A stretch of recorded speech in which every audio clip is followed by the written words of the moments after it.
Oke, halo semuanya, selamat datang kembali di channel YouTube Max 07 bersama dengan gue Daryl seperti biasa. Ya, jadi pada video kali ini gue akan mereview mobil keluaran tahun 90-an yang masih sangat digemari hingga sekarang itu. Ya, itu adalah mobil Toyota Grid Corolla. Oke, jadi Toyota Grid Corolla ini pertama kali diluncurkan pada tahun 92 hingga tahun 95 sebelum nanti digantikan oleh All New Corolla. Jadi untuk Toyota Grid Corolla ini dia memiliki dua tipe, ada yang CBU dan lokal ini bro. Dan yang CBU itu dikeluarkan pada tahun 92 hingga 93 dan yang lokal itu tahun 94-95-nya. Nah, kebetulan yang kita pegang kali ini itu adalah Toyota Grid Corolla tahun 93 nih bro. Dan tentunya masih CBU. Nah, apa aja sih perbedaan antara si CBU dan lokal ini bro? Nah, jadi gue akan nyebutin satu-satu. Nanti kan ada di beberapa titik ya. Kebetulan di depan ini ada perbedaan nih bro. Yang paling mencolok pertama itu ada di bagian grill dari si Grid ini bro. Nah, untuk grid yang orinya dia masih bentuk garis panjang kayak gini, sedangkan 95 yang lokalnya nih bro, itu sudah diganti ya modelnya. Nanti gue bakal kasih tahu foto footage-nya nih bro, dari mobil ini, dari grill mobil ini. Oke, lanjut yang kedua, yang paling mencolok itu ada di bagian bumper dari mobil ini bro. Nah, untuk tahun 93 yang masih CBU, dia itu bisa dibilang lebih cabi nih di bagian bumpernya, kata lebih genut ya di sininya. Sedangkan yang lokal itu sudah lebih facelift dan ramping nih bro, itu tahun 94-95-nya. Dan yang lebih mencolok lagi ada di bagian sen. Untuk yang CBU, sen itu bisa dibilang lampu sen depannya itu panjang ya bro, panjang gitu. Dan yang lokal dia lebih pendek nih bro. Nah itu untuk bagian depannya, fitur-fitur yang berbeda lah ya.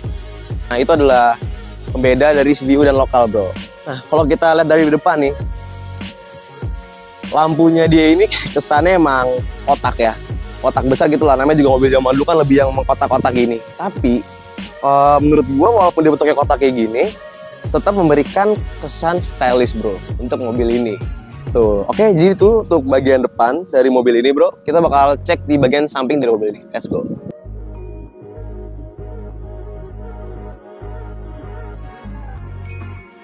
Oke, sekarang kita sudah berada di bagian samping dari si Toyota Grid Corolla ini. Pertama yang pasti kita lihat adalah di bagian desain ini bro. Nah, desainnya ini sangat smooth sekali dan proporsional nih bro.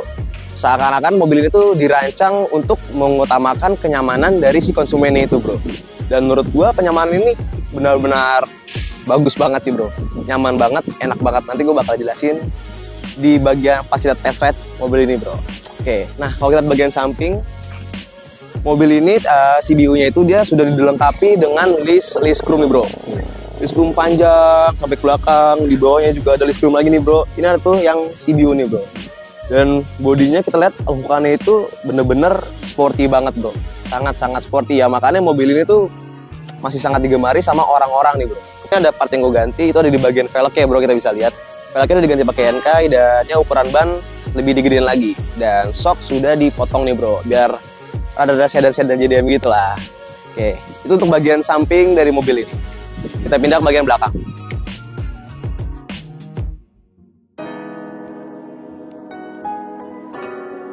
Oke, sekarang kita sudah pindah ke bagian belakang dari mobil ini. Oke, jadi di bagian belakang ini sebenarnya ada lagi nih bro, perbedaannya yang CBU dan lokal. Yang paling mencolok tuh apa sih? Itu ada di bagian lampu. Kita bisa lihat di sini. Untuk yang CBU dia tuh lampunya orange dan merah. Sedangkan yang lokal itu sudah diganti bro, jadi putih merah. Tuh. Nah kalau kalian lihat di sini, kebanyakan mungkin beberapa ada selera orang yang gak suka nih plat nomor taruh di bawah. Itu ada yang diganti, jadi bumpernya tuh ya kayak biasa. Terus part ini nih yang ada logo Corolla tengahnya itu dicopot, diganti buat taruh si plat nomornya itu. Karena ini kan mobil zaman dulu ya, jadi plat nomornya masih plat nomor kecil. Karena ini kita pakai plat nomor custom bro, buat taruh di bawah. Kenapa sih gue nggak pindahin ke atas? Pertama itu karena gue pengen pertahanin orisinalnya dia nih, bentukan orisinalnya kayak gimana. Sama ya selera gue emang lebih masuk ke arah sini sih bro. Tuh. Dan di bagian belakang sih kita ada satu doang nih part yang kita tambah, itu dikasih ductile di sini mini bro. Tuh dikasih ductile. Dan oh iya, untuk yang CBU itu dia sudah dilengkapi oleh lampu fog lamp di belakang sini bro. Tuh ada lampu fog lamp. Nanti ada listnya juga ya sampai ke belakang. Listnya tuh masih lengkap bro. Pokoknya mobil ini bisa dibilang ya hampir 80% masih orisinil lah. Tuh. Kayak jadi ini dia untuk bagian belakang dari mobil ini simpel-simpel aja, nggak ada yang terlalu berbeda nih bro. Oke, kita bakalan sekalian cek untuk kapasitas kabin belakang dari mobil ini. Oke, kita bakal coba cek untuk bagian belakang dari mobil ini. Set. Ya, jadi ini dia kabin bagasi ya dari mobil ini. Bisa dibilang ini lumayan gede loh bro. untuk mobil sedan ya. Karena jadi gue sempat coba waktu itu pas lagi pergi nginep ke Kuningan. Ini gue masuk koper besar 2 dan beberapa tentengan lah. Ini masih masuk, semua aman, cuman ya karena ceper minus diserak dikit aja. Tuh. Di sini gue udah tambahan bas segala macem, dan ada beberapa part-part yang wajib menurut gue harus ditaruh di dalam mobil. Pastinya gue ada naruh sepatu cadangan, terus ini jumper aki, ini paling penting. Gue harus simpen juga ini. Untuk ada pewangi juga, ini tapi belum sempet gue pasang-pasangin ya bro. Ada pewangi dan beberapa baju-baju ganti lah yang gue simpan di sini tuh part-part wajib aja sih menurut gue yang gue taruh di sini.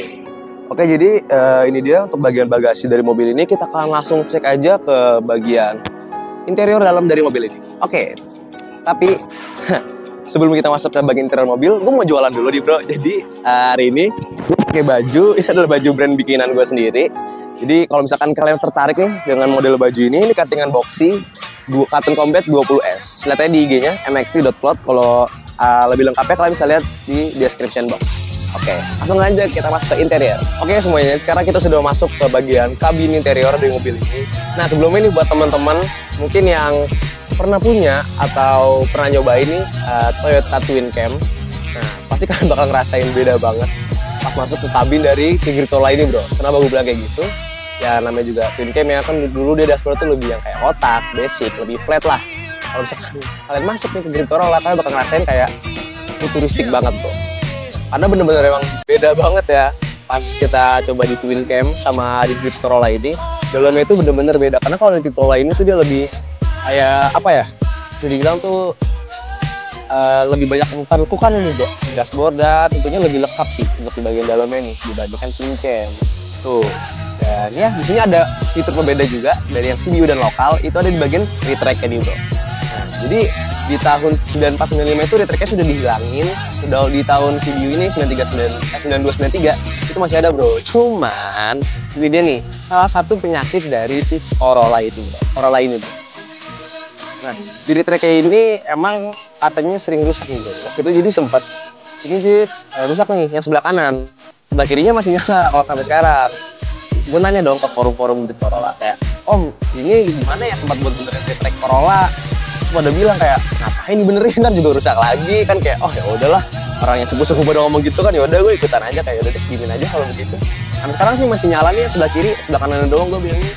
Makanya mungkin karena itu jadinya di lokalnya ini dihilangin teknologi retrack bro dari mobil. Oke, nah kalau kita bisa lihat tuh di bagian tengah. Jadi untuk yang CBU itu dia dashboard tengahnya itu ada pilihan-pilihan untuk arah semburan AC-nya nih bro. Sedangkan yang lokal tuh udah nggak ada.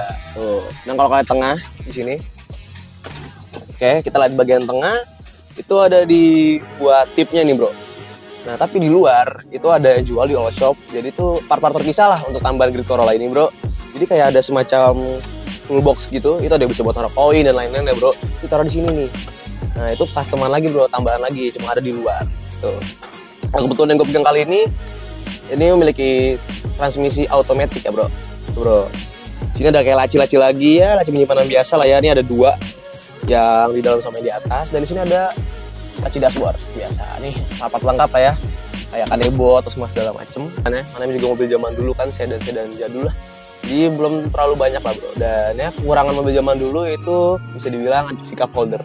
Karena mobil ini nggak ada cup holdernya, dan ya makanya tuh ada beberapa orang yang menjual part-part pisahnya bro, masukin di sini tadi ya. Ini sebenarnya buat cup holder nih, bisa dimasukin. Dicopot nih bro, dicopot nih ada cup holder dan laci-laci kecil lah buat naruh barang bro. Tuh. Aslinya nih jok dari mobil ini tuh dia menggunakan bloodroom bro. Cuman ini yang gue dapat dia udah nggak ada bloodroomnya, jadi masih menggunakan ya kulit biasa. Tuh bro. Ini untuk bagian depan, kita lanjut ke bagian belakang dari mobil ini. Let's go. Oke semua, sekarang kita sudah beralih ke bagian belakang dari mobil ini. Ya, jadi sebenarnya di sini ada part yang mungkin bisa dibilang rada gue sayangin. Nah di sini nggak ada armrest ya bro. Jadi ya udah kosong aja gitu. Nggak ada armrest buat tangan gitu kan. Jadi rada pegel dikit lah. Tapi ya masih oke lah, karena bangkunya itu yang menurut gue posisinya itu benar-benar bikin kita nyaman bro. Gue coba masuk ya. Nah tinggi gue 178 cm. Udah tambah tinggi lah ya gue kalau kalian ngikutin gue dari lama. Ini emang rada deket jarak kaki kita nih sama kursi supir depan. Cuman menurut gue ini masih posisi yang sangat nyaman bro. Bener-bener enak banget. Dan karena dia posisi jok itu rada kayak yang rosot ke bawah gitu ya. Jadi begitu di perjalanan jauh, rasanya tuh bener-bener nyaman dan enak banget bro. Wah, di sini sebenarnya walaupun di sini nggak ada headrestnya, tapi menurut gue ini masih enak kok. Tentunya dilengkapi ada bass juga nih kanan kiri, biar di mobil tuh rasanya lebih enak lagi bro, buat dengerin musiknya, gitu bro. Nah, di sini ada kita di depan, ini ada buat naro asbak ya, di sini buat naro asbak di sini. Dan balik lagi nggak ada cup holder nih bro buat mobil ini. Tuh, dan ya kalau kalian tahu buat yang blunder itu kan dia nggak ada kayak bagnya di sini ya buat kayak naruh barang. Cuman ini karena udah diganti kulit jadinya simpel sih, karena gue bisa naruh barang-barang penting nggak di sini. Ya bekas-bekas atau apalah yang masih gue simpen. Nah, kenapa tadi gue bilang mobil ini masih 80% orisinil? Karena kalian bisa lihat di sini pintunya itu bener-bener masih lengkap banget semuanya. Ini masih orisinil bawah dia semua bro. List-listnya pun juga masih lengkap, kalian bisa lihat tuh. List-listnya, karet-karetnya sih udah beberapa udah gue ganti ya. Tapi list-listnya ini masih lengkap bawaan dia bro. Itu dia. Ya jadi ini dia untuk bagian interior dalam dari mobil ini. Overall menurut gue ini enak banget sih bro, dan nyaman banget. Oke, kita bakal lanjut ke bagian sektor mesin dari mobil ini. Let's go. Oke, sekarang kita akan beralih ke bagian sektor mesin dari mobil ini. Tunggu dulu ya.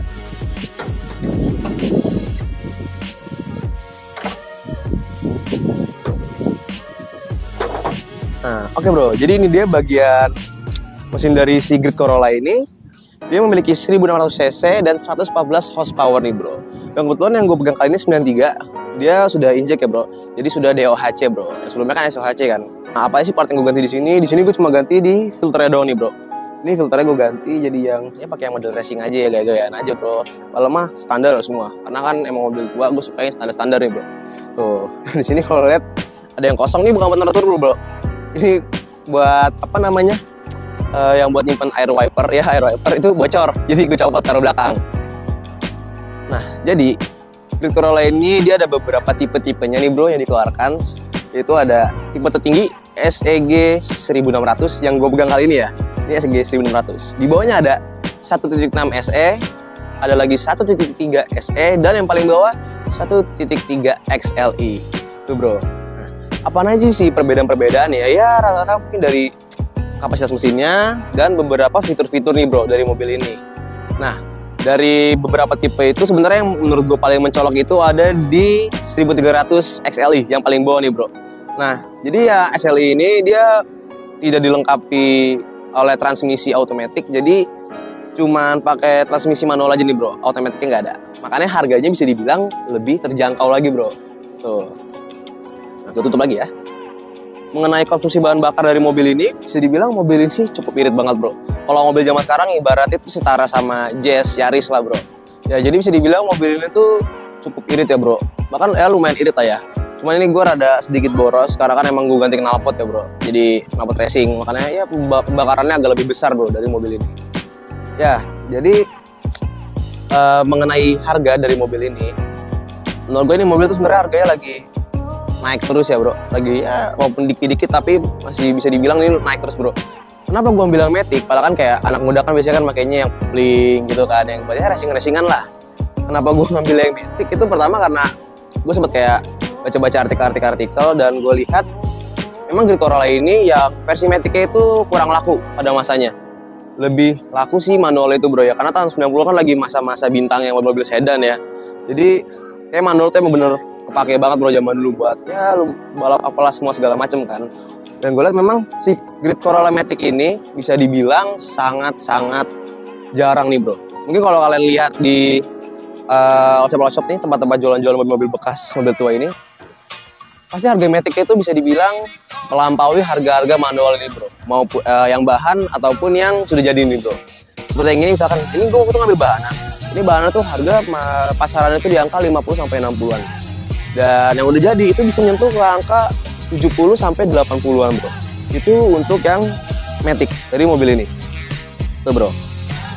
Ya, jadi menurut gue makanya ini mobil tuh sangat cocok untuk dijadikan barang invest ya. Karena harganya terus naik dan bisa dibilang lebih laku daripada kakaknya si all new Corolla. Ya, oke, jadi semuanya kayaknya untuk review eksterior dan interior dari mobil ini cukup segitu dulu. Kita bakalan coba untuk test ride mobil ini. Let's go. Oke, jadi sekarang kita akan mencoba buat test ride si mobil ini. Pertama yang paling penting pasti kita akan, kalau kalian mau beli mobil tua ya, itu kalian lihat dari transmisinya nih. Tadi kita udah coba ganti dan gak ada jeduk sama sekali. Ini maticnya masih enak banget. Maticnya bener-bener masih nyaman parah ya bro. Nih handlingnya juga tuh masih enak banget. Coba buat muter-muter di sini aja santai sambil cerita-cerita dikit lah sama ini mobil. Nah, ini mobil sudah berumur 30 tahun lebih. Dan yang bikin gue kaget waktu mobil ini turun itu yang turun tuh hari Kamis malam minggunya itu gue bawa muter ke puncak buku warpat segala macem, terus gue balik rumah udah gue pendemin lagi tuh. Paling gue pakai tuh ya 2 hari sekali itu, paling kalau gue lagi pengen ngambil barang buat orderan bahan baju kan.